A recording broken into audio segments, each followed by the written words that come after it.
and welcome to Dipping and Out with Lucy, the podcast that opens up the discussion around domestic abuse. I'm very fortunate this morning to not have one, two, three, four, five, six guests this morning, first time ever. So good morning to Anna, Matthew, Nasra, Joe, Mollie and Chloe. Good morning, everybody. Morning. Morning. And I think I will start with Anna, and if Anna wants to tell us a bit about what she does and where she works, etc. So good morning, Anna. Morning, Lucy. Lovely to be on. So my name's Anna Gatehouse and I'm the Business Development Manager here at Pier Training. Been involved in sort of the initial launch of what we're going to talk about today. Fabulous, thank you. And Matthew? I work for SafeNet, which is one of the organisations that's accessing the apprenticeship scheme that Anna's just mentioned about. I oversee our outreach provision in Lancashire. Fabulous. Not far from me, then. I'm only in South Manchester. So not far at all. No, just down the motorway. Just down the road. Nasra, good morning. Morning. Hi, my name is Nasra Omar. I'm the Protective Services Tutor for Peer Training. Fabulous, thank you. And Joe? Morning, everyone. Lovely to meet you all. I'm Joe. I'm Head of Training here at Women's Aid, and I've been working with Anna in terms of rolling out the apprenticeship to particularly our member organisations. Fabulous, thank you. And Chloe? Hi, I'm Chloe Martin and I work for Northamptonshire Domestic Abuse Service as a children's domestic abuse specialist, and I am currently taking the apprenticeship that we're talking about today. Amazing. And finally, last but not least, Mollie. Yeah, I'm Mollie Warby, and same as Chloe, work for NDAS as a children's domestic abuse specialist, and we're currently about to complete the apprenticeship. Amazing. And considering what we're talking about in terms of the podcast, this is a very, very amazing group of people I have here. I'm very fortunate. So I was going to start off with Joe and ask a bit about how the apprenticeship came to be, because obviously that's what we're here to discuss, and a little bit more about that, if that's possible. Yeah, sure. So I joined Women's Aid about 18 months ago. And so one of the things I first picked up was the apprenticeship. And so my predecessor had, I think, worked on this for many years beforehand. And there was a trailblazer group. So it's basically a group of individuals who kind of spot an opportunity to create what they call a standard. And they predominantly were our member organisations. I think there's about 8 or 9 of them, and they came together on a regular basis to look at the skills, knowledge and behaviours that individuals would need to demonstrate to show that they could, I guess, work effectively with survivors in the sector. So I came in, picked it up. I think the standard at that point had just been approved on the national framework. And so it was kind of my role to look at how do we actually deliver this apprenticeship. Now we've kind of got approval to do it. And we were approached by Pier. They're obviously a very well known, very well respected apprenticeship provider and deliverer. And so it made sense for us that Pier would be the lead organisation at that time to deliver the apprenticeship. So it's good. It's good to see that it's been rolled out, and it's certainly raising standards across the sector, which is great to see. That's incredible. And it's so important because, again, we know we come back to this all the time. And I come back to this in episode after episode where people will talk about domestic abuse. And for many, I know I've had listeners who've contacted me saying, I didn't even realise what I was experiencing was domestic abuse because I thought it was all physical. I thought it was violence. And so changing that landscape and that narrative around what domestic abuse actually looks like in terms of all the other elements, emotional, psychological, etc. It's so important. So obviously this apprenticeship is a massive, massive step, not even step in the right direction. It's an entire leap forwards. And Anna, a little bit more from you, please, about how it's working in terms of working with Women's Aid and the apprenticeship in general. How's it all going? Yeah, extremely well. I mean, we were absolutely delighted to partner with Women's Aid. I think when it came to market, which was April 24, we'd seen that it would be available. But our first cohort launched in October 24, which obviously Mollie and Chloe were part of.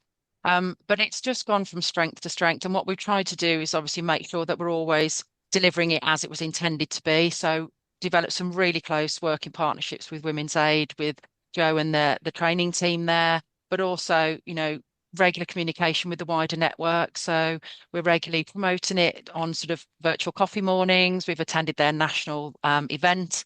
And we're doing that again this year, just to really spread the word that it's available. So it's an 18-month program, and it's been designed really to sort of meet that national standard, as Joe's explained. So we launched it. We've took on some amazing tutors, Nasra being one of them, and that is growing. We've actually just recruited another tutor because it's going so well.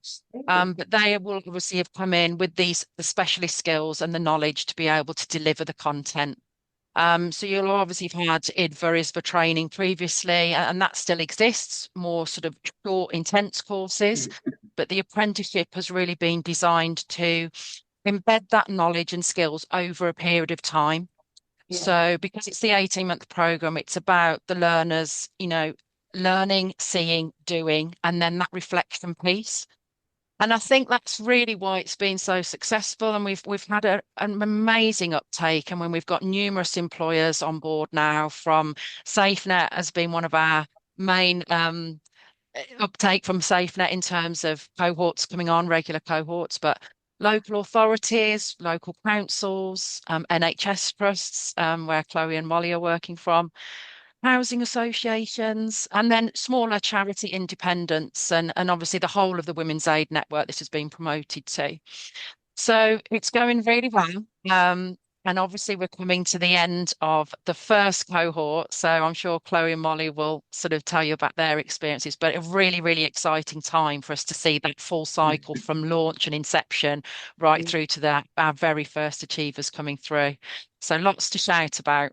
That is a lot to shout about. And again, something that comes up in the podcast a lot and that we talk about with various professionals and victims and survivors is, to take a moment and say, having this as a conversation on social media and doing it in a way where it's educating people as well, it's so important. And I think hopefully when we do it like this, it makes it more accessible for people. And for a lot of victims and survivors, they often think, I would love to give back. I've been supported by my local service. I would really love to give back, and I don't know how to go about it. And sometimes for a lot of people, it can be something that they do as a career later in life. It doesn't matter, does it? That's what I love about all of this, is there's no kind of age restriction. A lot of people think, well, I'm a bit older now, so I'm going to have to think about what I'm going to do. Whereas actually, very often with a lot of lived experience and life experience, we have so much to offer people. And in Nasra, in terms of the overview of the programme and delivering it, how is it going? Yeah, it's been going really good, really, really well, actually. So the programme is run in sessions, monthly sessions, either afternoon or morning sessions. And then in those sessions, then we deliver the actual training. So, for example, there might be a session on trauma-informed practice. We look at things around safeguarding, where we look at both safeguarding adults and children. So there's 10 sessions that the cohort will do together. And then the 3 sessions, so session 11, 12, 13, where the cohort will go in and do their own pathway. So they choose the pathway prior to starting the apprenticeship. So it might be ISVA, or children and young people. So they'll do the sessions that are specific to their pathway. And then from session 14 and 15, which is towards the end of the apprenticeship, we then start coming together. And that's where we start looking at the portfolio, which is like witness testimonies that they would have had throughout the apprenticeship. There would have been journals that they would have been doing. So there's 6 hours of journaling that the apprentice has to do every week. So that's around 24 hours per month. They can go over that. And sometimes a lot of them find that they've gone over that for the month because of the amount of work that they're doing anyway. There's a lot of assignments. We do a lot of presentations and case studies as well. And that helps them towards their endpoint assessment, because at the endpoint assessment, they need to do a case study as well as a presentation, where they are asked questions on the actual presentation and the case study, and also on their portfolio as well. So I will help them. So right now with Chloe, Mollie, and the other cohort within this cohort, I'll be helping them gather that information that they've had throughout the whole 18 months to make sure that they are ready for their endpoint assessment. We'll also do a lot of mock presentations as well, and a lot of mock questioning as well, just to help them and prep them ready for the endpoint assessment. That's incredible. And I think anyone who's worked in the DA sector knows the amount of information. I don't even think there's a way of describing it to people. I myself used to work for my local domestic abuse charity, and I was a victim voice facilitator. And when I say the amount of notes, I mean, by the end of it, my hand was hurting. If I'd gone out and done a visit and talking to people, you're talking a lot of information. And because for victims and survivors, that information is always shifting. If they're involved in lots of different systems and different services, etc., there's so much information for them to take in. So in terms of the apprenticeship and understanding all that, if you're coming in at it from that perspective of maybe you don't know all of that, then that's incredible that they're getting that one-to-one support, and that they understand from yourselves that how much information will come in and how much you have to then kind of disseminate and understand. Amazing. Matt, okay, so how is it going in terms of the perspective and insights from an employer? How's it all going? Yeah, it's going great. I think I just wanted to touch back on, like Anna said earlier on, historically these type of qualifications have been like shorter intensive courses, and they are still available.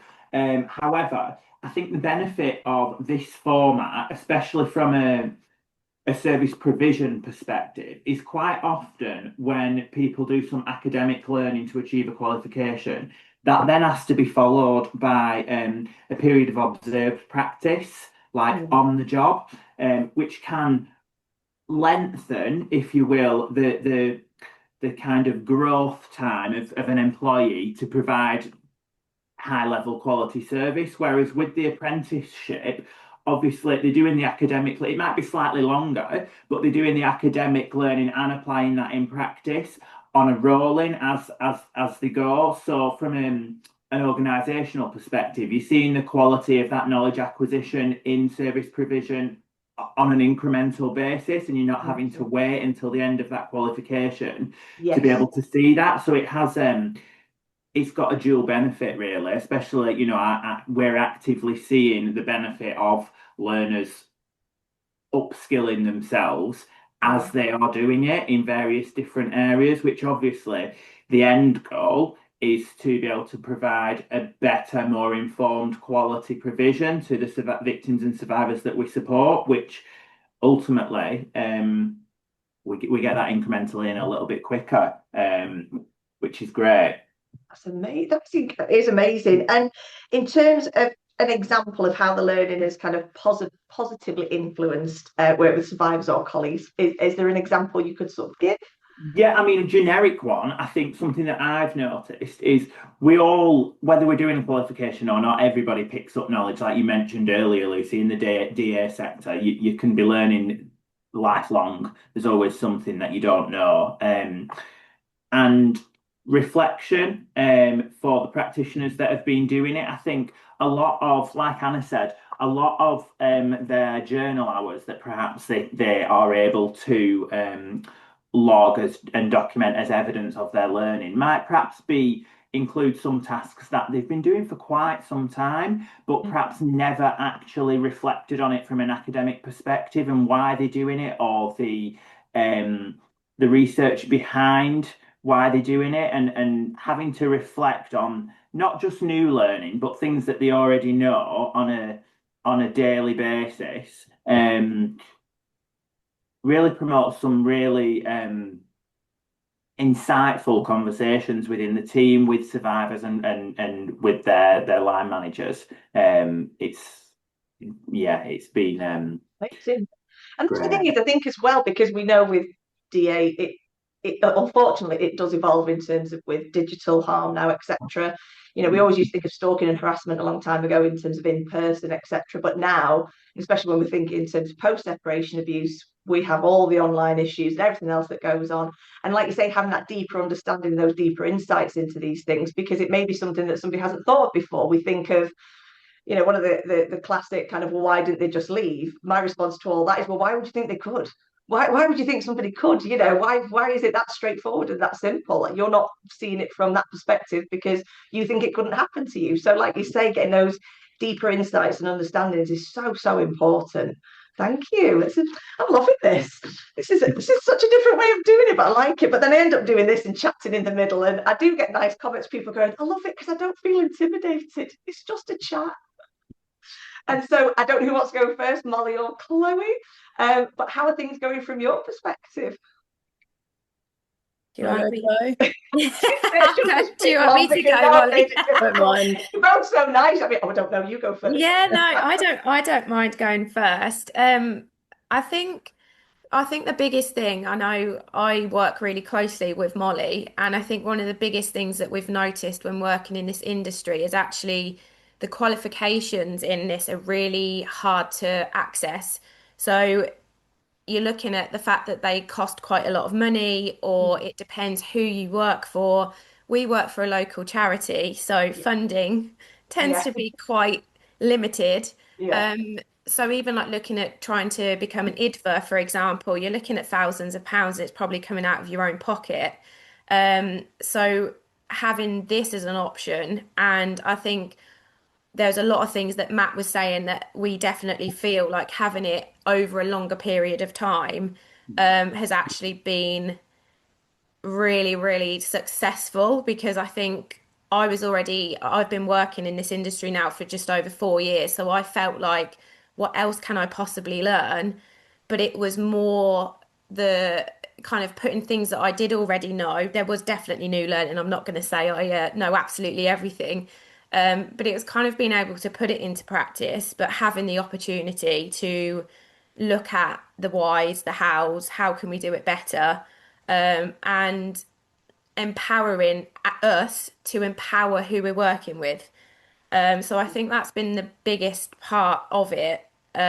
Even if we're not learning something new every single time we have a session, or the essays that we have done are previous learning, it's just being so confident that we know what we're doing, that we're able to face and be advocates, like, for the people going through, because they face so many challenges. Yeah. So I think for me, that's one of the biggest things that I would say with this apprenticeship at the moment. And I think I love that. And what I love about that is, as well, I think you've touched on something really important there as well, is because you're dealing with obviously different situations and victims and survivors, etc., in terms of the model that you would be looking at, or people that you've worked with yourself, is each situation is unique to them. So there's so much learning to do, even though there's those threads that run throughout. I think very often I've said in episodes, I think abusers have like some kind of book somewhere that they all seem to tick boxes from. It's like a script, because then when I used to do group facilitation, and you'd get people in the room, they go, "Oh, that happened to me, but in a slightly different way. Oh no, but that happened." And so you could see the light bulb moments of, okay, so A, I'm not on my own, and B, there is a script, but then that script changes ever so slightly with each situation. I've done an episode the other day with a lovely girl who's created an app called her Haven app. And we were talking about she'd been in 2 abusive relationships. And so for her, that shame factor of, "Oh, I didn't learn from the first time." And it's like, well, actually, it's not your fault, which we always say on this podcast. This is definitely not your fault. There is no shame and blame whatsoever.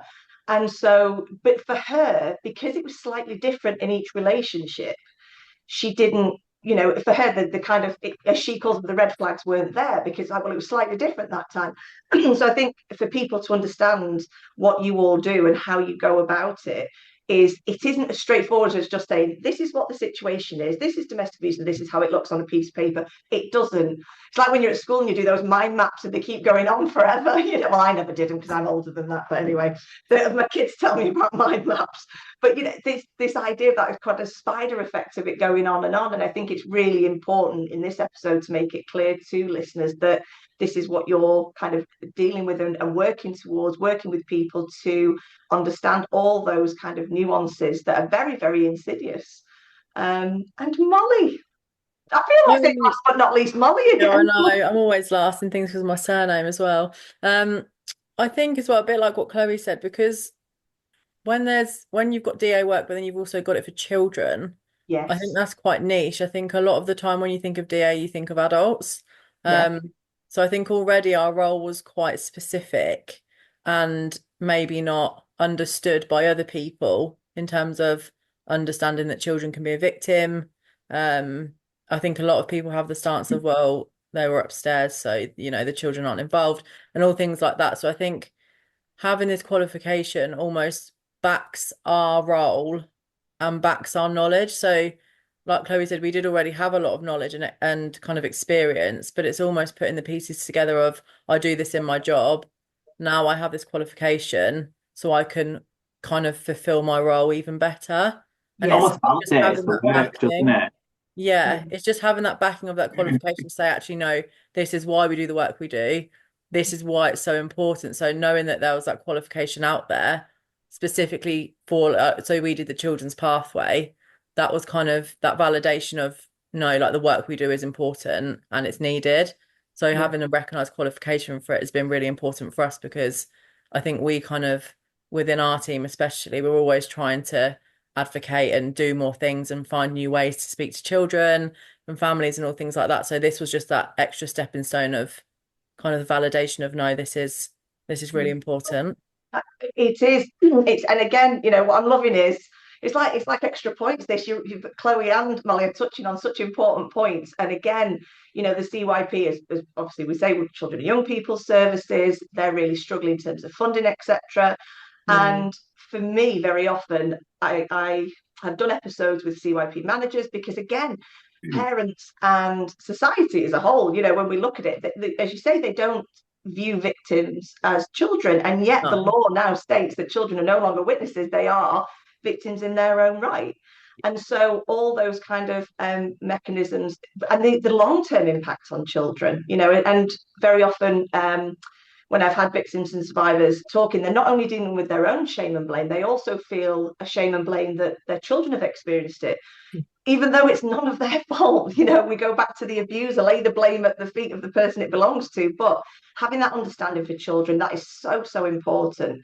And I think, the fact that you're doing all of that, and I think it's really important that if people didn't necessarily know in terms of the apprenticeship, that was part of it for a lot of people, that post-separation abuse element in terms of, well, I think now things are going to be okay. And then it carries on through the children for many, many, many years. And that's where we need to have that very deep understanding of that support because, and I often say this, and it's my podcast, so I can say what I like, but we go on at school about healthy relationships and all that's great.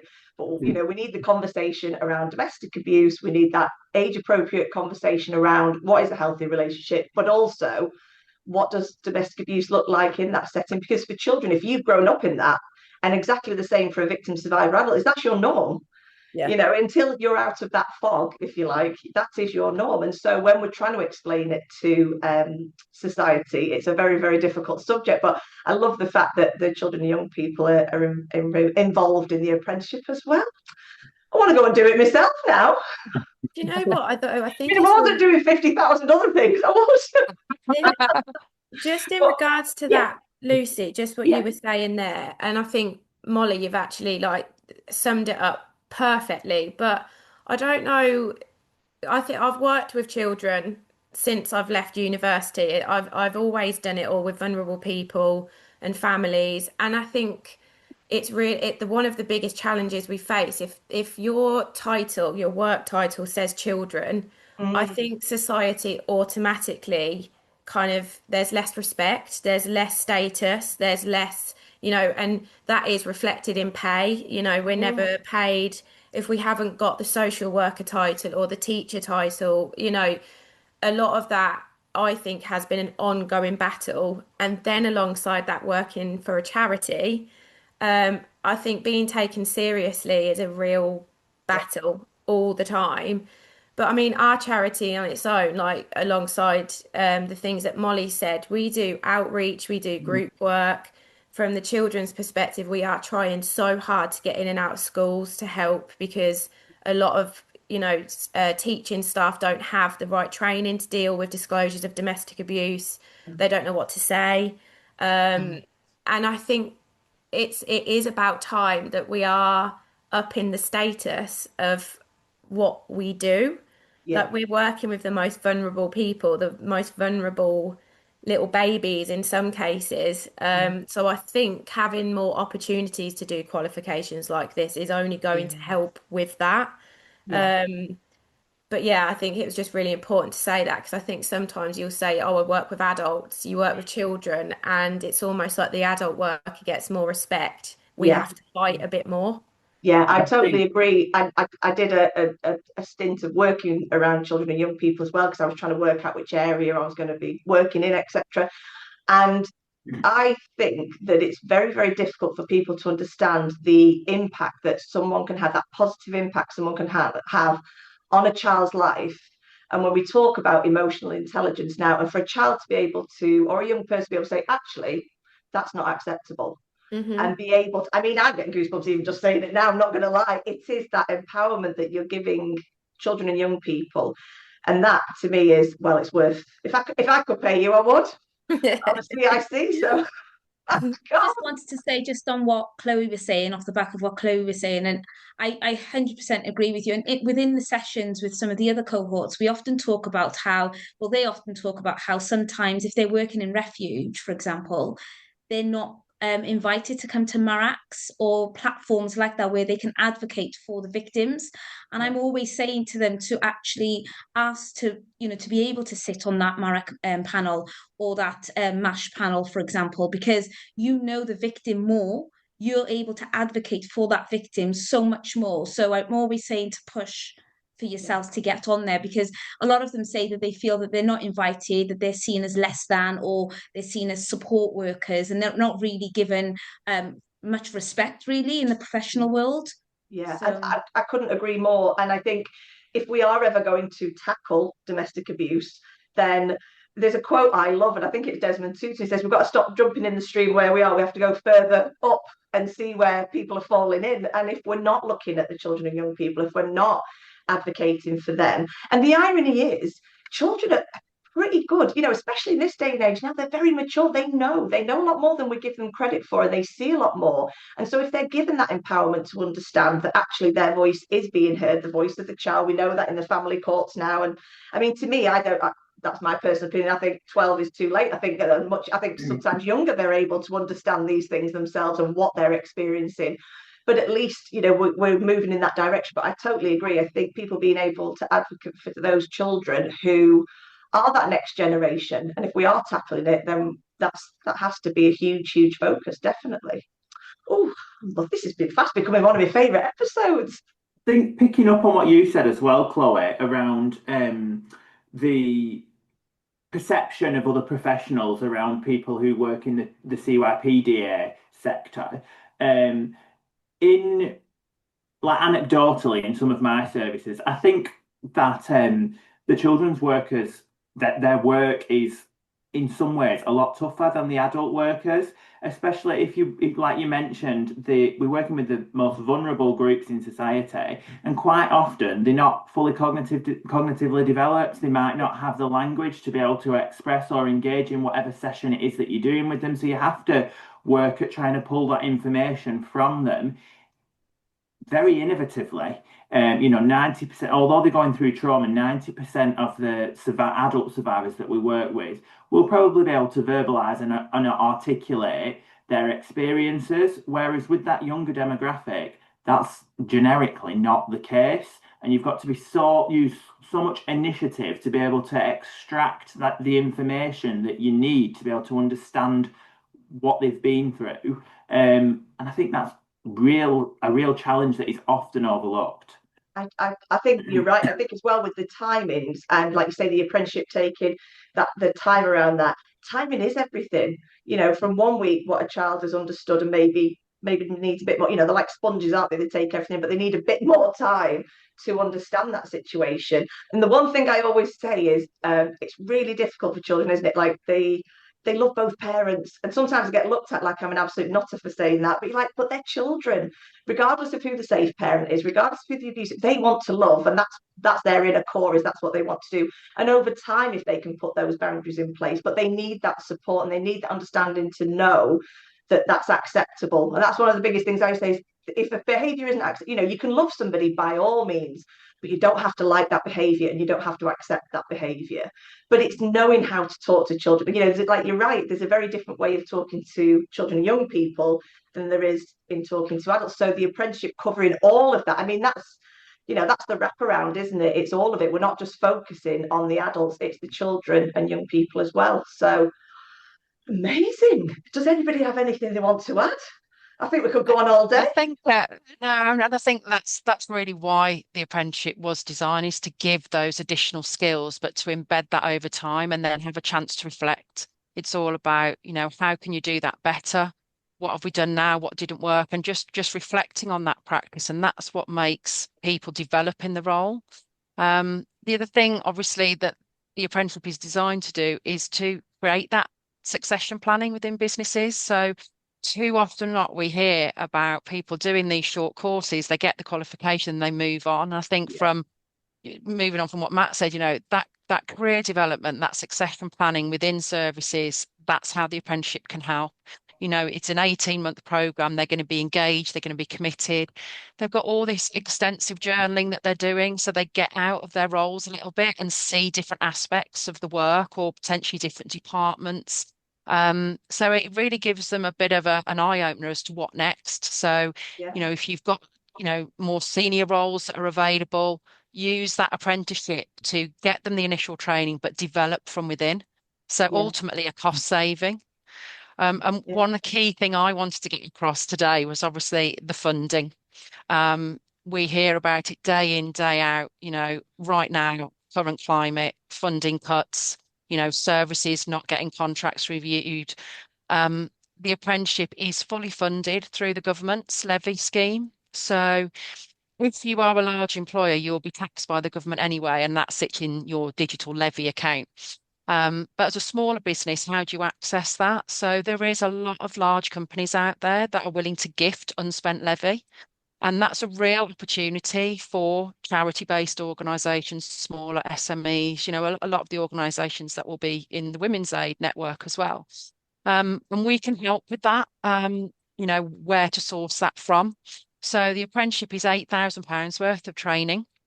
Amazing. But it can be fully funded. So all the delivery and assessment is covered in that.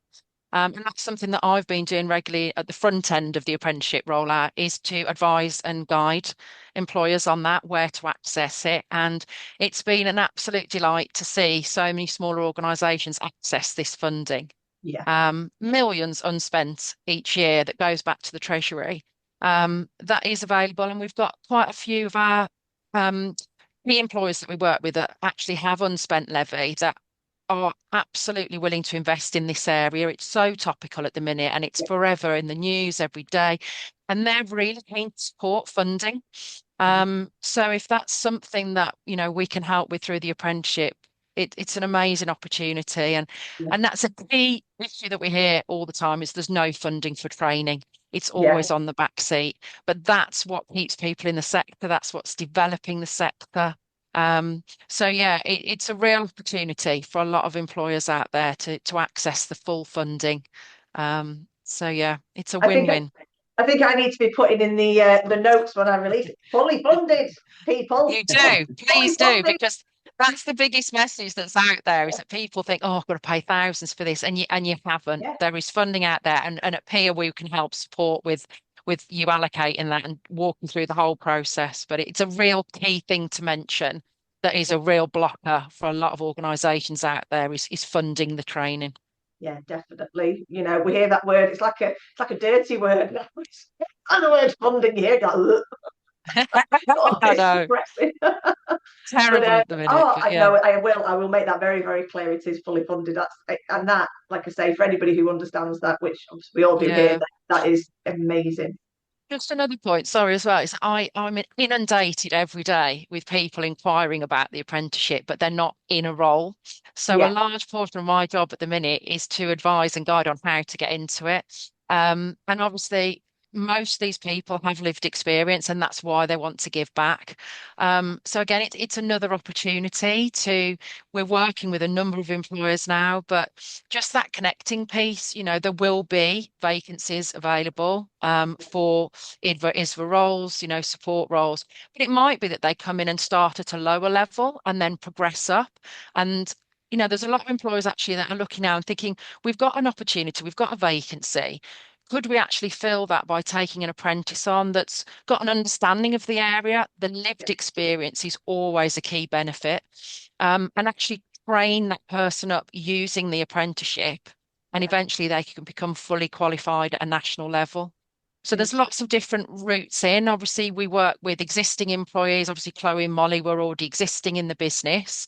But if you're looking to get into this sector, it's another route to explore. That's really important to So mention. yeah, So I do know a lot of people who will, they will say in terms, even the podcast, oh, I couldn't do that. I couldn't do what you're doing. But I'm just so glad I had that grounding beforehand of volunteering, then working for my local yeah, charity. But at the time, obviously, there wasn't things like this that I could have potentially looked at and gone, actually, that might be for me. And it's, we know lived experience is so important. We know how much emphasis is being put on lived experience, but also that professional being able to, if you like, separate out the two. So to have the compassion, but also have that knowledge and understanding so that you can put the two together. It's so, so important. But amazing. If only it had been around about 10 years ago, I'd have been all right. I know. This is the thing. The whole But life could have been different. I couldn't have it's been doing growing dipping and massive. out. Sign you up, it's not a problem. I know. I was going to say, it's, recruitment, Lucy, I'm sure that there's hundreds of organisations that would snap you up if you wanted some diversification in your career at this stage. Well, thank you very much. I love this. Right, well, we'll just be sorting me out, so we're all good. Yeah, Oh, I mean, the apprenticeship, obviously, there is a caveat. There is no higher age limit, but it is, from the awarding organisation, they're sort of saying anyone from 18 plus because of the nature of the work that you are dealing with. But we have a lot of people that are graduates that are coming out from perhaps doing other degrees in a related area that are looking to get into this. So that is a requirement, but no higher limit. And obviously, there could be people that have been working in the sector for years. Actually, are you being effective in that role? Have you got a formal qualification? It just might be that you've had the experience for years. So a complete range of learners that can come through to this, from those fresh in to those that are looking to sort of revisit, recap, refresh, and potentially develop those careers that it can support. I think that sorry, carry on. No, go. I think that highlights it as well, because I think we, in our organisation, we have a lot of conversations around sometimes maybe feeling frustrated that other agencies or professionals don't have the knowledge or the understanding. So the fact that people are coming from degrees and choosing to do it just shows that this is filling the gap, because there are gaps and people are leaving university or, jobs where they still don't have the DA knowledge that should be there. And that actually, that I think there is more to be done in terms of when people are doing degrees. I think, some people have half an hour of DA, lessons, and that's it. So I feel like that kind of highlights it, the fact that people are completing degrees and still doing DA qualifications shows the importance of it. And I think more organisations need to do things like this so that staff are completely confident in what they know and they can apply it, because a lot of the jobs now you're going to be faced with even more victims than ever. Yeah. So it's having that, even teaching staff, it's having that understanding of actually I can effectively support this victim. It's not just basic safeguarding training that needs to be more. So I think that kind of highlights the need for it. Yeah, I'm glad you mentioned that, Mollie. It's one of our biggest frustrations. I think we work with, even now, I still sometimes go into schools and get really intimidated by the head teacher. I'm like, go back to being a child. I'm like, ugh. But they actually, that we'll go and people are looking at us like we don't know. And I think that's really disappointing that certain degrees, certain, jobs, shall we say, that don't have in-depth training, because of the statistics of how many, not just speaking about children and young people, in every angle, every aspect, the statistics of those that experience domestic abuse are so scarily high that it's it is quite mind-blowing that they're not having more in depth. And it's almost like we want to get rid of that. Well, that's not my job. No, it is your job, because there's going to be a lot of children, young people in one classroom that have experienced it to some degree. And if not, their parents, carers have. And that impacts indirectly to the children we're working with. So I'm so glad you mentioned that, Molly, because I was itching. I thought it needs to be done. Yeah. It does need to be done. One of the other apprenticeships that we launched not long after the domestic abuse one actually was a safeguarding support officer, and that's at a level 3. And it does make a really nice career progression, because that is perfectly positioned for the likes of schools, NHS, any organisation where they're dealing with safeguarding, but it includes children and adults. And that can be, instead of doing a degree route, a viable route to do the apprenticeship. So you're in the job, getting paid, learning while you're earning, as cheesy as it sounds. But the safeguarding level 3 is perfectly positioned for someone that wants that extra knowledge to be able to deal with frontline triaging.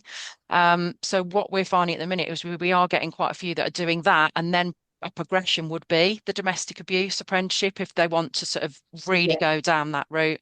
So there's a great little career path in the apprenticeship world, not having to go to university, and you're always putting that knowledge straight into practice and reflection. And it's that piece that I think a lot of apprentices really find beneficial, and ultimately get to their end point in their career probably a lot quicker, because they're not having to get the knowledge and then start at the bottom with the actual practice in the job. Just on that, I've got doing the safeguarding apprenticeship, I've got a couple learners who are admin workers within the NHS.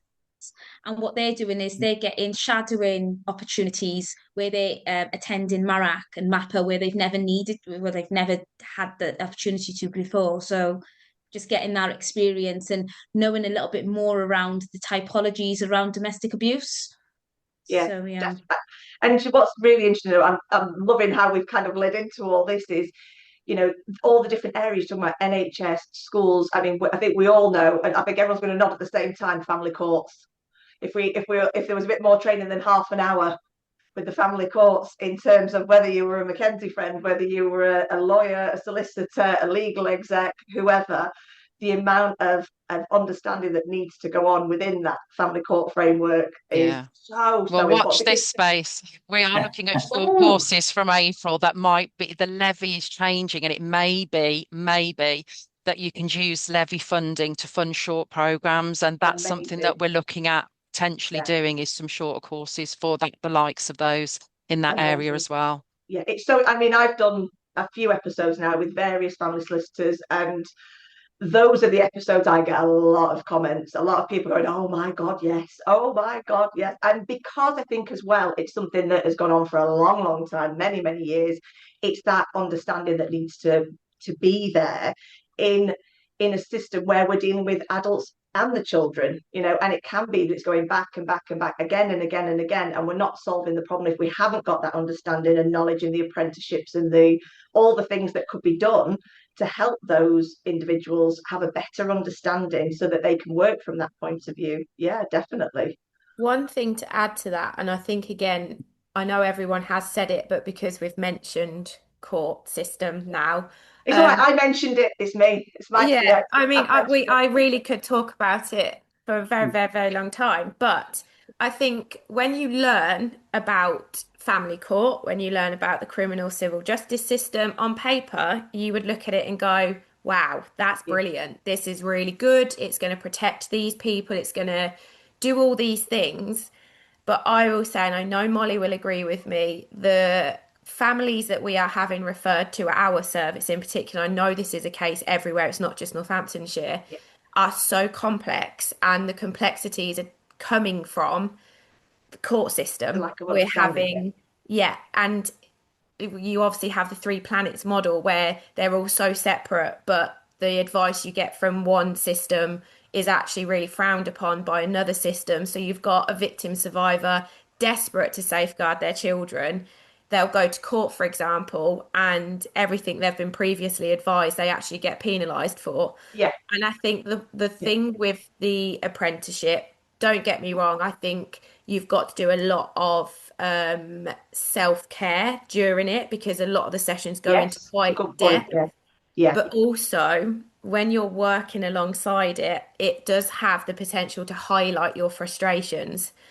But on the flip side, I think the development of knowledge and the understanding of how those systems do work, Yeah. we are providing that information. We obviously can't give legal advice, but we can kind of say, this is what you can expect.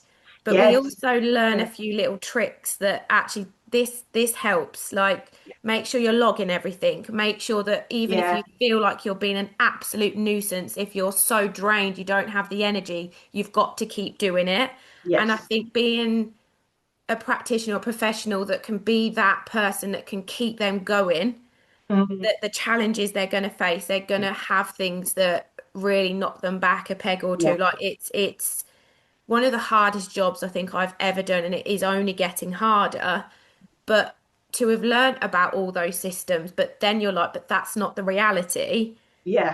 The benefit of it being over such a longer period of time rather than these intense courses, Yes. Yeah. we've got opportunities to ask questions. We are given the opportunity to know what these professionals actually want from us as Yeah. well. So that I think it just is that multi-agency working, which is so it's just so still separate within domestic abuse, which Yeah. you then it's like near on impossible sometimes to help these families because they've all got to combine to pick up everything. Yes. A Um, marathon, not a sprint, as I always say. yeah, and It's it a is. And I marathon. think it's anyone that has worked with anyone, or even in personal life, that has been around someone who has directly experienced domestic abuse. Just for example, the the difficulty with trying to evidence stuff, for just even them speaking out about it, for the Yeah. person receiving it Yeah. to know what trauma-informed practice is, for one Yes. thing. Yeah. Um, it's just an absolute, in my opinion, battlefield. So this has created, I think, and I know I've spoken to Molly about it a few times, it's that level of confidence in our own voice that Yes. then essentially can filter through to the parents, carers, adults, but also the children. Yeah.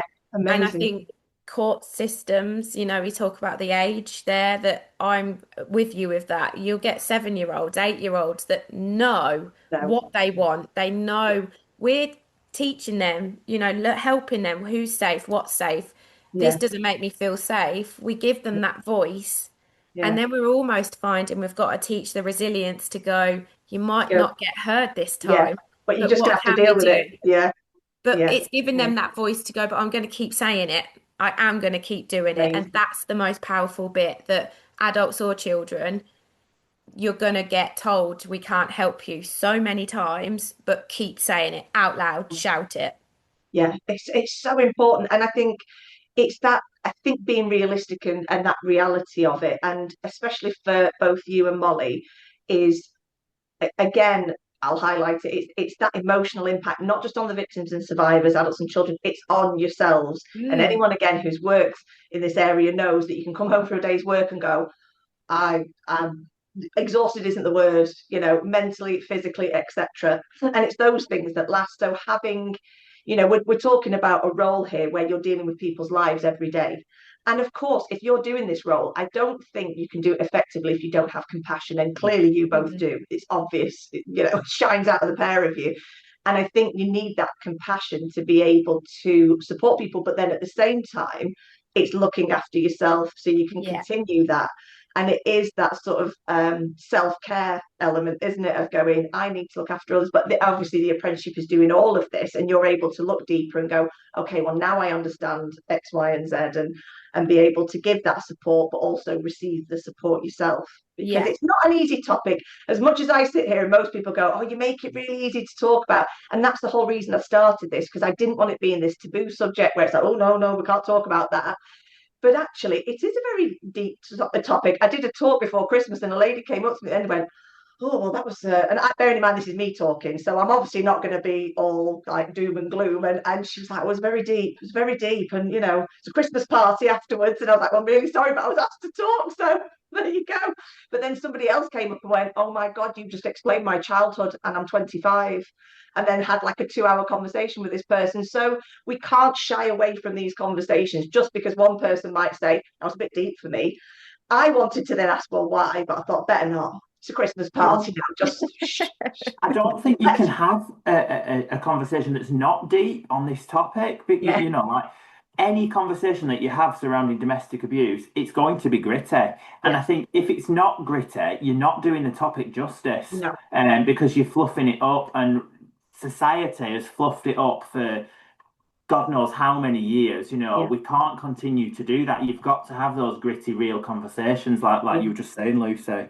Yeah, it is. It's so the important. reality. It is the reality. And I think, we have to accept that. And if I can, hopefully, with things like the podcast, draw people into that conversation and then they go, oh, okay, so I'm in it now. And now I'm listening. And okay, so I do get where you're coming from. But I think that's so important. And I think the way that Mollie and Chloe are clearly approaching it through the apprenticeship is absolutely fantastic. And it's what's needed because it has been a subject that's been misunderstood for so, so long.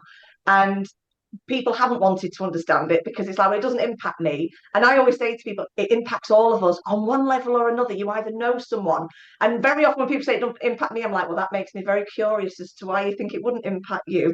That makes me very curious. We all know somebody at some point in our lives, and maybe we find out 20 years down the line it was ourselves. The historic abuse for a lot of people that comes up very often in episodes I've done. People go, I had an incredible message recently from someone that went, I'd never heard of post-separation abuse. I didn't know it existed. I just thought it happened during the relationship and that was it. I didn't realize this is something that continues on, and it's an area I'm massively passionate about. But it is important that we make sure we have these conversations and do things like this. I've loved every minute of this. Now, I'm going to ask everybody if they want to do, I don't normally do this, but there's so many of you and I've loved every minute. But if anyone wants to give a little bit of, not necessarily advice, because I always find that a bit trite, but something that you feel is important to share, whether it's about the apprenticeship, whether it's about whatever, please feel free if you want to take it in turns. Will I go? Go on, Matt, you go first. All right, okay. I think the term "it's not a destination, it's a journey" kind of applies to multiple areas in the conversations that we've had today. There isn't a solution or a final recovery destination for a domestic abuse. It's a lifetime journey, and I think similarly, working in domestic abuse is not a destination. It's a lifetime journey. Like we talked about, this apprenticeship is doing a real lot for skill acquisition for people, but I think you never know everything. And you're never going to know everything. You could be the most qualified DA practitioner in the world and still go to work and experience something that you never thought you'd experience. So it's a continuous journey, not a destination. Oh, I love that. Very nice. Very nice. No, I just think, obviously, I just want to wish Chloe and Mollie the best of luck because they will be the first nationally to go through this apprenticeship. So no pressure, but we expect great things. Have a bit pressure on, but yeah, going through to assessments imminently. So it will be amazing to celebrate their achievements as the first ones going through it. Obviously, to continue working with our amazing employer partners, SafeNet have been brilliant in providing, so many of their team have come through. And obviously with Women's Aid as well, to continue our working relationship, whether it be promoting it, networking, and most importantly, making sure that the apprenticeship is being delivered as it was intended to be and that it's kept current, with current legislation and updates. And we've got opportunities to enroll every month. So cohorts running every month. So let's spread the word really and get some more and get training it on and development. Send me the links and I'll get it on Dipcast on resources. Absolutely. I think I know I've already said it, biggest bit of advice, especially if you're working in it and then doing a learning course on it or whatever, massively you've got to look after yourself. I think the one thing I will really say is I work very closely with Mollie, and if I didn't have people like her or the rest of our team, we've got a really good team currently at NDAS that are just extremely supportive. Like, we're going to peer support today. We're going to make sure that we meet up. And I think at the very beginning of the apprenticeship, I went in hard. I was researching, and actually it consumed me. I was looking at every single documentary I possibly could on the history side of it, patriarchy. I was looking at misogyny, all of it, and I got very overwhelmed very quickly. So we have regular check-ins. We always have monthly reviews, if you like, and it was a conversation I had where she was like, "Whoa, stop." Like, and I think when you're passionate and you do these kind of jobs, there is this weird thing about you that you then look at every single documentary on TV, and you're doing it from the minute you wake up to the minute you go to bed. And that's the kind of thing you've kind of got to stop. Like, I've learned to watch something quite nice now before I go to bed, not just about sort of murder documentaries and domestic abuse. Yeah. But you need a team around you. I think there are lots of reasons why people get into this industry. A lot of them, like we have spoken about, are because of your own personal journey. No matter how much you think you're over that, or you've moved on from that, or even close family and friends, there's loads of stuff that will get to you. Yeah. And I think it's having really strong boundaries, but also having people around that you can get through it. I'm making it sound like it's absolutely terrifying. It's not. Not at It's all. made everything more passionate, actually, but then you've got to be really, Balance really it. Yeah. careful Yeah. that it's not every minute of the day, which I did find I was doing. But I've got my Molly, we've got that working Oh. relationship. Like, I love that. we just message each other like, oh my goodness. But that's what's important. I think Yeah. that's the bit from a working perspective, that you have got your own support network, not just advising So everybody true. else to have one. Yes, definitely, 100%. Yeah. Anybody else? You just have to. I feel like I'm group facilitating now. You don't have to go if you don't want to, no pressure. Sorry, go on, Molly. I was going to say, it's actually, if people do it, I think when you hear about it, like even just on this podcast, you think, oh God, it might be quite a lot, but it's actually the way it's broken down and spread out, it's actually not intense, given what it's about as well. Yeah. At no point did I think I'm drowning in it. I didn't think, the workload was very manageable, because you hear the word essay and think, oh God, that's going to take me forever, and things like that, or presentation. But the way it's done makes it really kind of relaxed in a way. It makes it really manageable. And I think it puts people off doing things like this, because they'll think, how am I going to do it alongside doing my job? Yeah. Or things like that. But actually it was easier to have boundaries with it. So it was easier to say, actually, I'm doing it in my designated hours. Yeah. I'm not going to do it in this time. So I think that's something to say, because I think some people would be put off by apprenticeships thinking I won't have the time to do it. Like children or whatever. Yeah, exactly. We did it in our working hours. We were given that time. Here's your allocated hours. So I think it is a lot more manageable than people, I think, would probably assume. So that would be my advice. And you're actually, sorry, I know I've asked you all to say something, I'm jumping in again, but what I've just thought in my head then is, you're obviously talking about how much in terms of the victims and survivors, but the families will benefit, in terms of their external families, who very often we know that they don't understand necessarily, or how to say things in a way that isn't, well, I could have told you that, or didn't you see that? We know all that language doesn't help, but you're helping the families, and your families will see what you're doing. I want to jump in now and come, but it's a bit late. So but you can We've tell. had a lot of feedback actually from other learners on program that have said not only did it help them within their daily job, but actually how much of that they took home to it, and it's impacted how they dealt with family, friends, even giving advice. Which again, what a benefit from doing that and learning all that information. Huge, absolutely huge. And if we don't have to, if we don't want to, anybody else now? Are we all good? Well, I was just going to jump in quickly, sorry. And it's kind of picking up on what Chloe and Molly have both said, but it's kind of more broadly about training and just, advising people just to seek out every opportunity to learn, because even if you think you know everything, actually that opportunity to connect with others in the sector and build those relationships is invaluable, and the opportunity to take time out of the day job to think and reflect. That's priceless, isn't it? So yeah, definitely. I love that. That's that's perfect. It is. It's been an absolutely amazing episode. I've loved every minute. It's been wonderful. I feel like I could do it all day, but I've got to go and record something else this afternoon.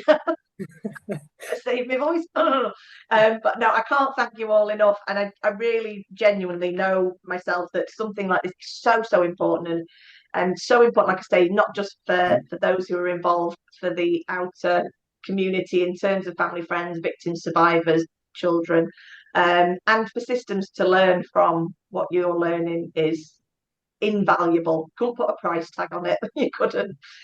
So I just want to thank you all so much for joining me this morning. Thank you very much. Thank you. Thank you. For having us. Where